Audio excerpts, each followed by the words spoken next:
దేవీ భాగవతంలో అమ్మవారి అనుగ్రహం గురించి ఒక కథ ఉంది.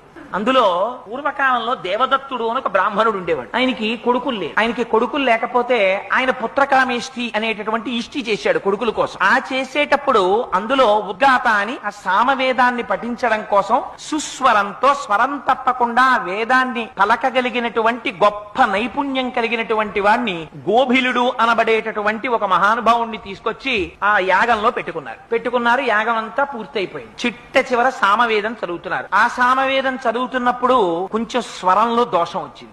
దోషం వచ్చేటప్పటికి దేవదత్తుడికి ఎక్కడ లేని ఆగ్రహం వచ్చింది. నేను కొడుకు కోసమని యాగం చేస్తుంటే దాంట్లో వేదం చదవడానికి వచ్చి నువ్వు స్వరం తప్పుతావా, ఎంత తప్పు పని చేశావురా అని అడిగితే ఆయన అన్నాడు, వాక్కు స్వరము దేని మీద ఆధారపడతాయి? ఊపిరి మీద ఆధారపడతాయి. ఆ ఊపిరిని తరువాత తాను చెప్పబోయేటటువంటి వాక్యము ఎంత పొడుగుంటుందో దాన్ని ముందే లెక్క వేసుకుని దానికి కావలసినంత ఊపిరి లోపల తీసి నిలబెడితే తప్ప ఆ వాక్య నిర్మాణములకు కావలసినంత ఊపిరి పైకి వాక్కుగా రాదు. అలా వేదం పలికేటప్పుడు కూడా ఉచ్ఛ్వాస నిశ్వాసలలో కావలసినంత ఊపిరి తీసి అప్పుడు దాన్ని ఆ స్వరబద్ధంగా బయటికి తీసుకొచ్చి శబ్ద స్వరూపంగా వేదాన్ని పలకాలి. ఒక్కొక్కసారి ఆ ఊపిరి తీసి